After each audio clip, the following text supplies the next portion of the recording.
We know that virtual coaching has become more competitive than ever. NASM's got you covered with our virtual coaching course.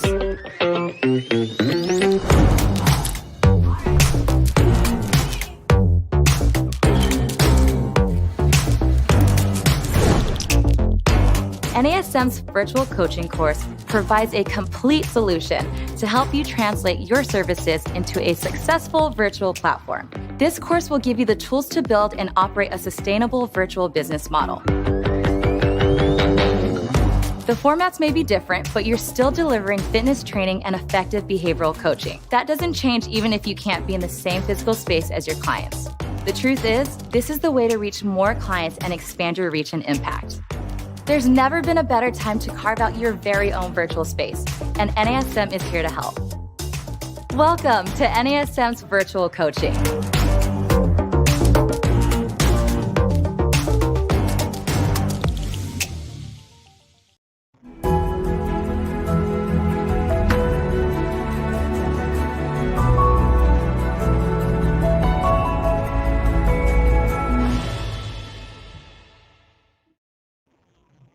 Hello, everyone, and welcome to our Strong Mind, Strong Body podcast. I'm your host, Angie Miller, and today we are going to talk about stress. Let's talk about stress, baby. Anyway, so here it is. It's Stress Awareness Month, so I couldn't think of a better topic to talk about. And you know, stress is all about perception. My stress is not your stress. The way that I perceive my stress has everything to do with my adaptability and my ability to walk my way through that stress journey. The other thing is we all experience different stress and we experience stress differently. So there's all these different dynamics that go into this big ball of stress. And one of the things that I find that is in our society, we sort of glamorize stress. If you're not stressed, then you must not be working hard enough. Or if you're not stressed, then maybe your life is just too easy. And so we get into this mindset that everybody should be stressed. But really, you know, I'm not going to talk about the science of stress today. I'm not going to talk about what stress does to your body and all those other things. What I'm going to talk about is 10 ways that we might be contributing to our own stress and what we can do to get out of that situation, to stop getting in our own way. So I want to tell you a little bit. First of all, you know, I'm Angie Miller. I'm an NASM Master Instructor, and I'm also a mental health therapist. And I came into my stress journey, if you will, a little bit differently. So in 2012, I was a caretaker for my mom, and I was also raising 2 teenage daughters. And my mom was struggling with a cognitive disorder, and she has since passed. And during that time, it felt like my life was kind of in shambles. And believe it or not, at the time when I feel like my life might have been at its peak of stress, and not to mention we had also just kind of moved into the Chicago area. So there's all that too. So I got a job teaching at a university, teaching stress management. And I remember calling a friend and saying, am I an imposter if I say yes to this job? If I say yes to the dress? No. Am I an imposter because I feel like, you know, I've got these 2 teenage daughters, I'm working, I'm traveling, my stress is really high, my family's kind of falling apart, my mom is sick. How can I teach about stress when I'm in the throes of stress? And my friend kind of talked me off a ledge and said, you know, the thing is that all of us go through stress and all of us experience stress, but who better to talk about stress than somebody who's in the throes of it, who has compassion and empathy for other people and their experiences. And I have to tell you, looking back at that time, I taught that course for 5 years, and I taught multiple sections a semester, usually 2 a semester. Sometimes I think there may have been a time or 2 where I taught 3. And a 5-year journey that I took with my students where I really did a deep dive into stress, what it looks like on our body and our mind, but most importantly, what we can do to overcome stress. Because the number one thing that I talked about with my students is it's not about escaping stress. It's not like a car's coming our way and we're going to get out of the road. We can't escape stress. None of us are ever going to be able to live a life without stress. To a certain degree, stress is healthy. It's what motivates us to study for an exam or to get things done or to get up and go to work. There is good stress in our lives. You know, I remember getting married. That was stressful, but that was a good stress. So we're never going to escape stress, but we talked a lot about perception in that course. And that perception makes a pivotal difference in how we view our stress and whether or not we believe we have the tools to overcome it. And of course, that led into a whole semester of talking about resilience. So let's you and I do this deep dive. I'm going to show you, or I'm going to share with you 10 things that I do that I think we do to get in our way. And I'm going to kind of reframe those things and tell you some ways that we can get out of our way and look at our stress differently. Okay. So number one, and you've probably heard me say this before because it's probably one of my favorite sayings, so bear with me. Number one, stop focusing on what you can't control. I know I had to do stop doing this because I figured that would get your attention. So I usually don't like to start with negatives, but that's where we're going today. So number one, stop focusing on things that you can't control. When we feel like we don't have control over a situation, it really takes our stress and it's like putting gas on the fire because all of us like to have this perception of control. So if you take away a person's perception of control, then their stress goes up exponentially and they feel like they're like trapped in a cage and they don't know what to do. But the thing is, again, stress is perception, and perception of control makes all the difference. When we focus on what we can't control, we feel more stressed, which is, let me give you an example. Many times my clients in mental health and also my clients in fitness, and I've been there, part of the problem is we focus on other people. How can we change other people? I have a dirty, dark secret for you. You cannot change other people. So if we're waiting for our spouse to change, or we're waiting for our client to change and be on time, or we're waiting for our boss to change and become the boss that we want them to be, we're going to be waiting for a heck of a long time. We can't control other people. We can't control circumstances a lot of times. I couldn't control that my mom was eventually going to pass. I couldn't control that I couldn't make my girls be little babies again and keep them at home. But my perception of control was, what can I do so that when that time comes and I'm not a caregiver and my daughters are gone, what can I do to reinvent myself and make an impact? And that's when I took this job teaching stress management. So I could pass the torch, so to speak, and leave my what I have learned with my students and allow them to continue to go out there and make a difference. That was my way of getting control. So that's my solution. Focus on what you can control. Focus on positive control. That's it. That's my favorite phrase, positive control. Where do you have control over this situation? What can you do to make a difference? It's not how can I change my spouse? It's what can I do to look at the situation differently and live my best life despite what's going on with my spouse, with my boss?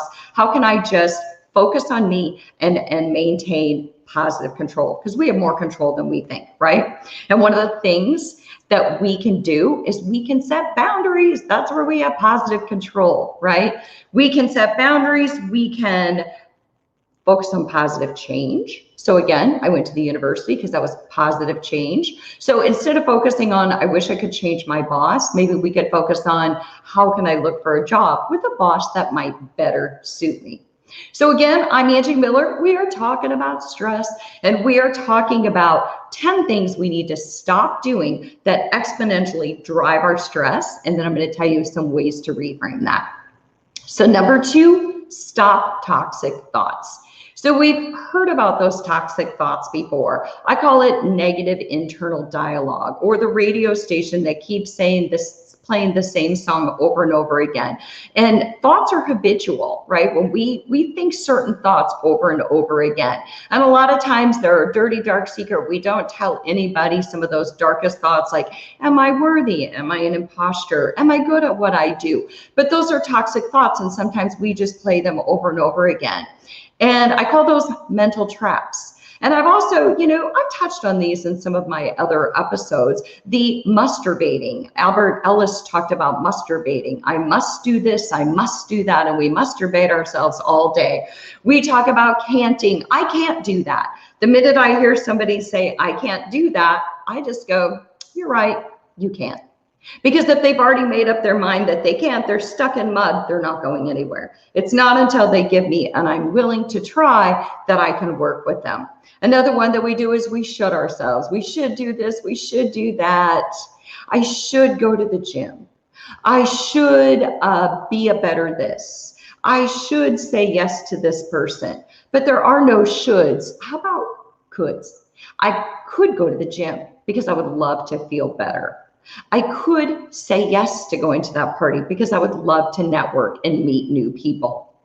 So let me give you some toxic thoughts. If you're wondering, well, what are toxic thoughts exactly? Because there is, Daniel Amen calls them ants, automatic negative thoughts. And ants are the same thing as kind of those toxic thoughts. They're things like the should statements. Another toxic thought that we do is catastrophizing. So it's worst case scenario, you know, the sky is always falling, or it's usually, I call these absolutes, always never. You're always late. He never does what he's supposed to do. We catastrophize. Everything's a worst case scenario. Another toxic thought would be a mental filter. So sometimes we have this mental filter and we absorb the one negative comment. So if I go present at a convention and if I get 50 positive comments, but one person wrote a negative comment, I am guilty sometimes of having a mental filter where I focus on that one negative comment at the risk or at the expense of the 50 other positive comments. So mental filter is another toxic thought. Another one is all or nothing thinking. It's either all good or all bad. It's very rigid and inflexible thinking.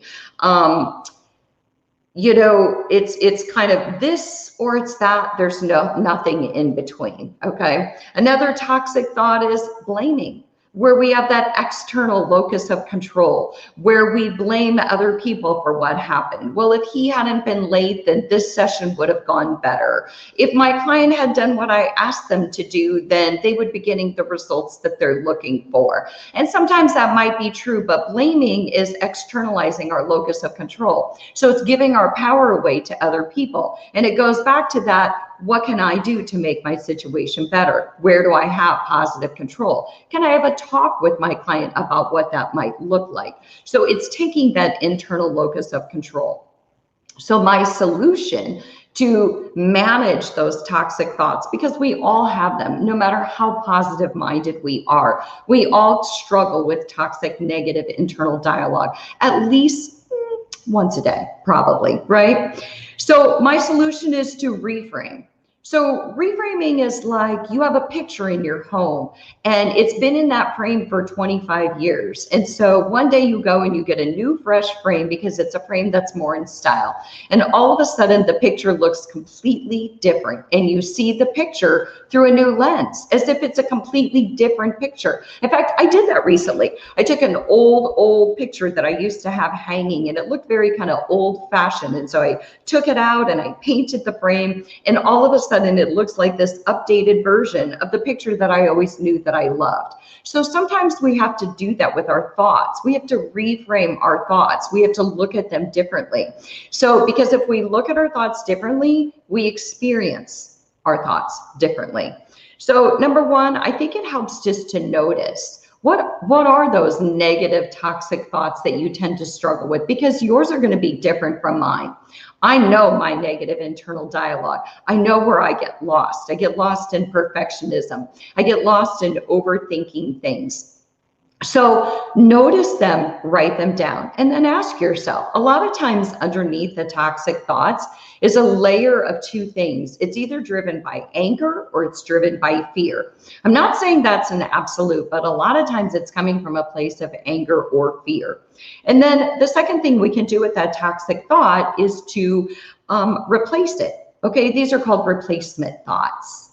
So replacement thoughts are looking at our thoughts through a kinder lens, like getting rid of the absolutes. What if it's not always never, okay? What if sometimes it goes good, sometimes it goes bad, sometimes my boss is great, sometimes not so much, but it doesn't have to be absolutes. So again, I'm Angie Miller. We're talking about 10 things that we do to get in our own way that drives our own level of stress, and then I'm helping us reframe those 10 things. So right now I'm talking about toxic thoughts and what we can do to get out from underneath that negative internal dialogue. So noticing the thoughts and then replacing them with a kinder thought. Sometimes when I ask my clients to do this, I ask them, what would your best friend say if you told them that thought? Okay, or what would your mom say? Or would you say that thought to your best friend or your mom? And if not, it's probably not something we should be saying to ourselves. We probably could be saying something kinder. Okay. The other thing you can do is number 3, challenge your thoughts. So when it comes to toxic thoughts, you can notice them, replace them, and then you can challenge them. You can ask yourself a few questions. You know what? Is this true? Is there another way that I would see this? What would my mom say about this? What would my best friend say about this? Right? So toxic thoughts, all of us struggle with them. How can you reframe them? How can you look at them through a kinder lens? And if you need to, share them with somebody you trust and help them help you to reframe them. So number 3, the third thing that we do to get in our way when it comes to stress is we need to stop asking why. Why me? Why does this always happen to me? There's that absolute. Why do I have to go through this? Why is like a slippery slope. It's like a rabbit hole. We go inside of it and all of a sudden we are buried in this victim mentality of why am I having to struggle and suffer? And really, why just focuses on the problem. And we don't get anywhere. We don't find a solution by focusing on the problem. That's like driving your car and you're lost and you're focusing on why you're lost. That would be really silly, wouldn't it? So you're sitting off on the side of the road going, why am I lost? I don't know, but does it really matter? Because is focusing on the problem going to help you not be lost? Probably not. So why me is about focusing on the problem. My solution, ask what now? So don't ask why, ask what now. So you know what? I know I'm lost. What now? Now I need to get out my GPS. Maybe I get on my old school map and I figure out how to get to my destination. Okay, so I look at this like an archaeologist versus an architect. And if you're an archaeologist, I'm not throwing you under the bus. But here's the deal. Archaeologists dig, right? They excavate. They look for problems. They look at, maybe they don't look for problems, but they look at the past. They're looking at, they're focusing on the past. That's what archaeologists do by nature, right? But guess what? Architects create, they build, they look at what's possible. So instead of looking at the problem, they're looking at what's possible. That's what architects do. So architects seek solutions. So again, my solution, don't ask why, ask what now. So the next time you find yourself asking why, just say, but what now? Okay.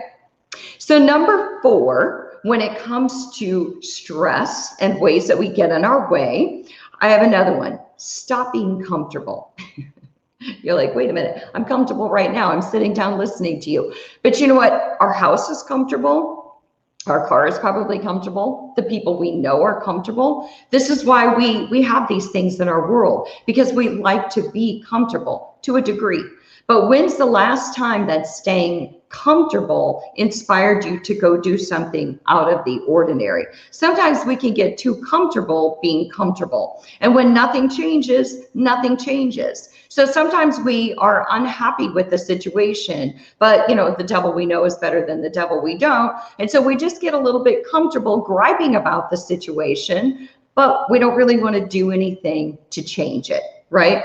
So, but at the end of the day, none of us are stuck. None of us are truly stuck. Remember, focus on positive control. We're not stuck in a situation.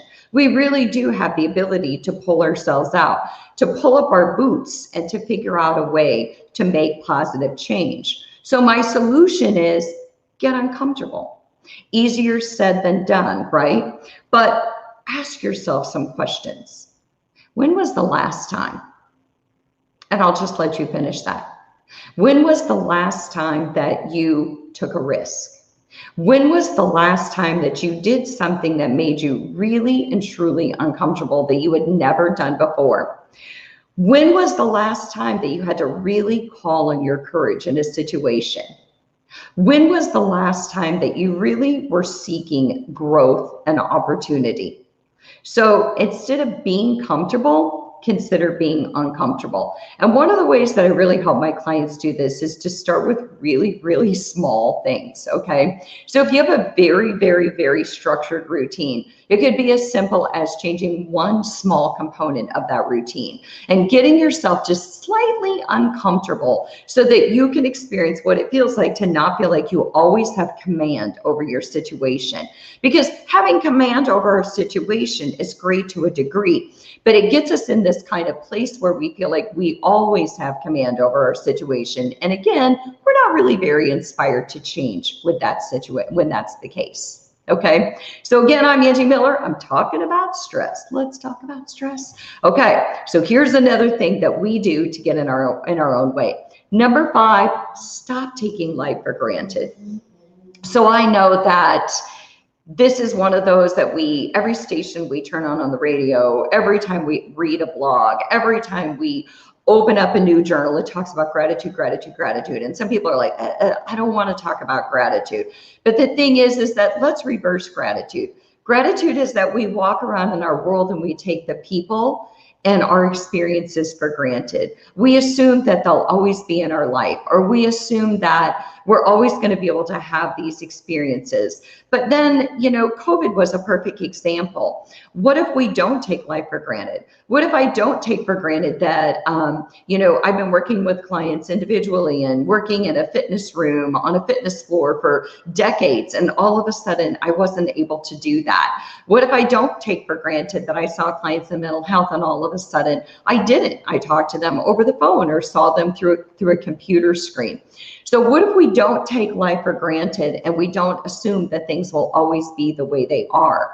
So my solution is to, of course, practice gratitude, right? And people do that in different ways. Some people say, I don't put my feet on the floor in the morning until I list 10 ways that I'm grateful. Maybe that works for you, maybe it doesn't. Some of us journal about things that we're grateful for. But really what gratitude does is it just builds personal self-compassion, and it also builds compassion for those around you. I used to, with my students, I would teach something called Nikon therapy, and it originated in Japan. And it was a method of self-reflection on how we interact with the world. And it was 3 questions that you would ask yourself every day. And one of them was, what did I do for others today? And another one was, in what way might I have caused problems for other people today? And I can't remember the third one, but basically it was a way of looking at yourself through the lens of other people and really recognizing, how am I putting myself out there and showing up to the world? How can I be my best self to the people that I care the most about? Some people practice gratitude by meditating. However you want to practice gratitude, it really has been evidence-based supported that practicing gratitude really lowers stress and kind of helps mitigate anxiety. All right, so hopefully you're still with me, because that was only number 5. We are halfway through the things that we do to get in our own way. And truth be told, if I could have all day, I could probably go on all day and talk about different things that we do. But I tried to pick my top 10 favorite things. If you have any questions as I'm going through this though, or you have any thoughts, submit them on the chat, because you know what? They'll send them right over to me, and I will give you a shout out, and I will address it right here when we're live on the show. Okay. So again, I'm Angie. I'm so glad you're here. We are talking about stress because it is Stress Awareness Month, and we're talking about things that we do to get in our own way. So number 6, here's another stop. Stop. I should have brought a stop sign to hold up. Stop trying to give away what you don't have.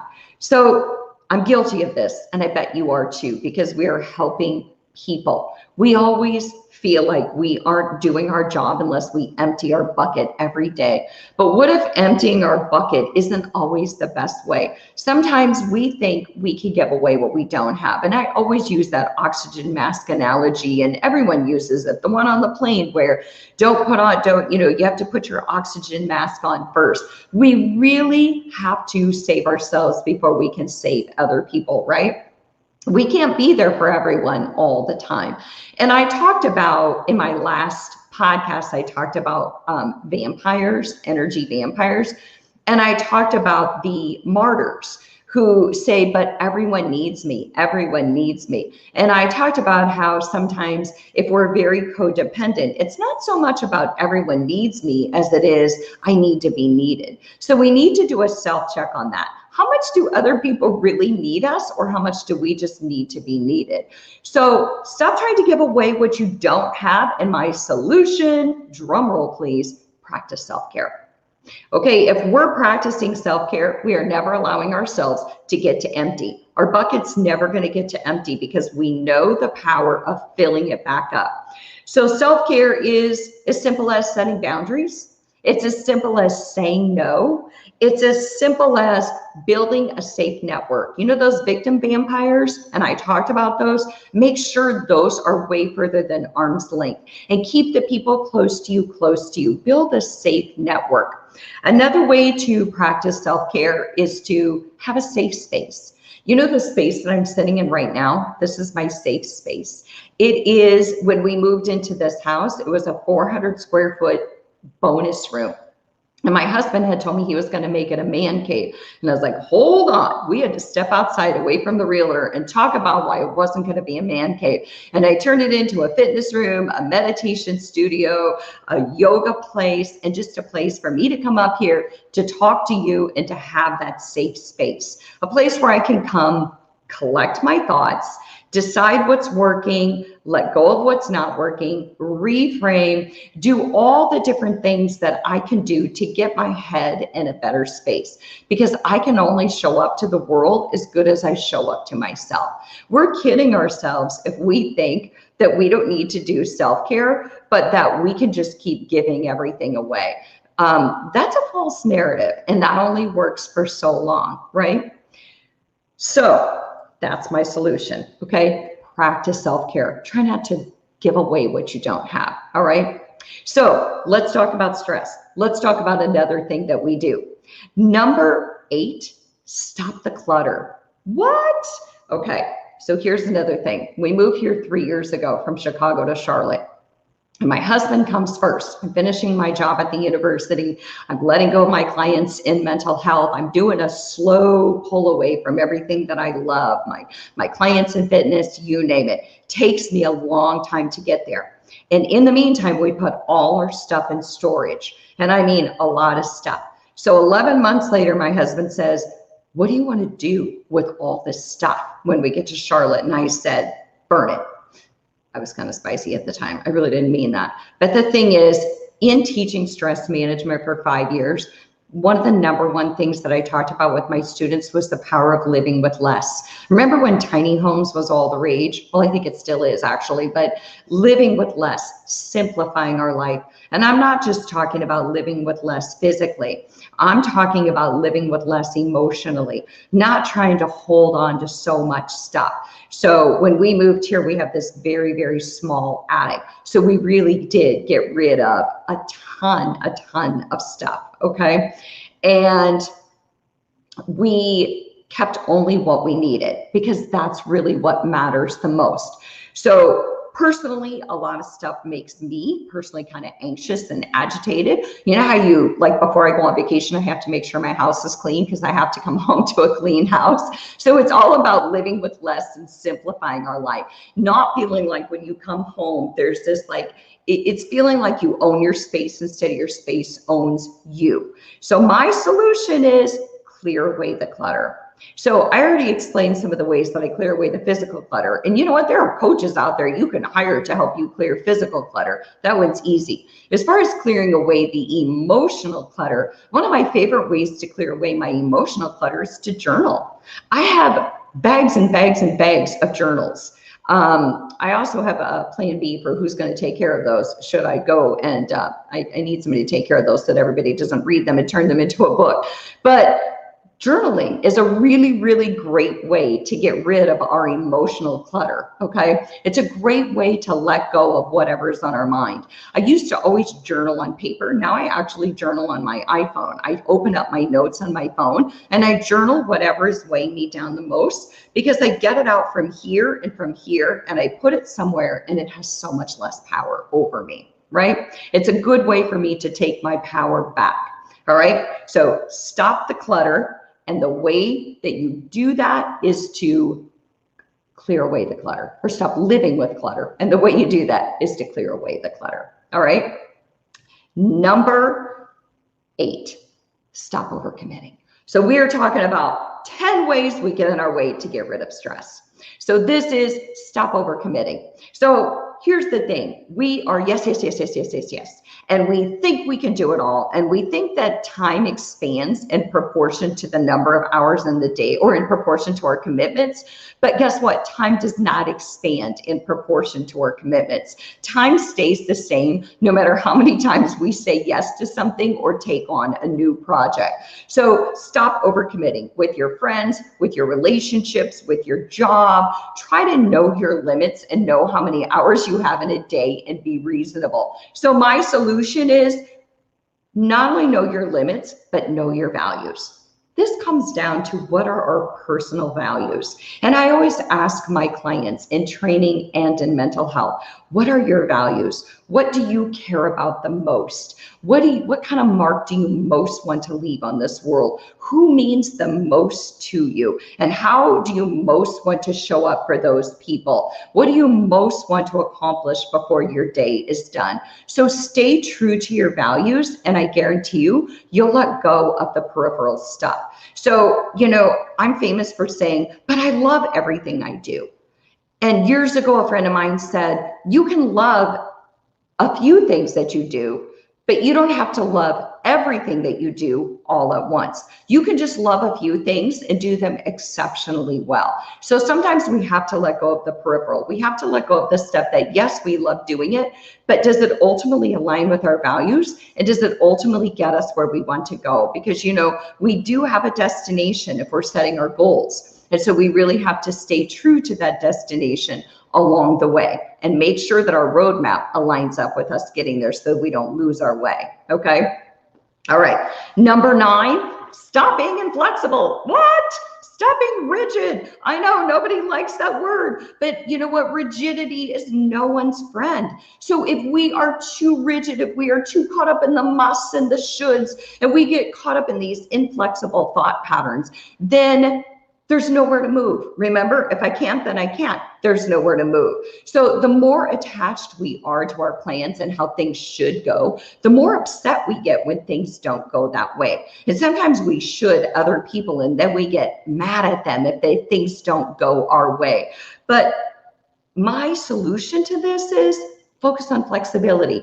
Bend like Gumby, do backflips, do whatever you need to do. If you're going to focus on flexibility in your training, focus on flexibility in your mental adaptability. Because again, rigidity is no one's friend. Yes, we might have thought that things should go a certain way, but guess what? For all the times that I thought things should go a certain way, they absolutely did not go that way. In fact, they went someplace very, very different. So I had to focus on flexibility and say, okay, what if they weren't meant to go that way? What if things were meant to turn out this way? Maybe it's not the way that I thought it was going to turn out. Maybe it's not the way I thought it was going to go. But what if I were able to adapt? And what if I were able to make this situation work to my advantage? What if I can learn something from this situation? Okay? Because really resilient people are very, very flexible people. And those people who are high stressors, who are high responders, is what I like to call, those people tend to have very rigid thought patterns. Okay. So number 10, stop bottling everything up. That's my last stop doing this. If we want to stop getting on our way, try to stop bottling everything up. My solution, talk to someone, find someone you trust.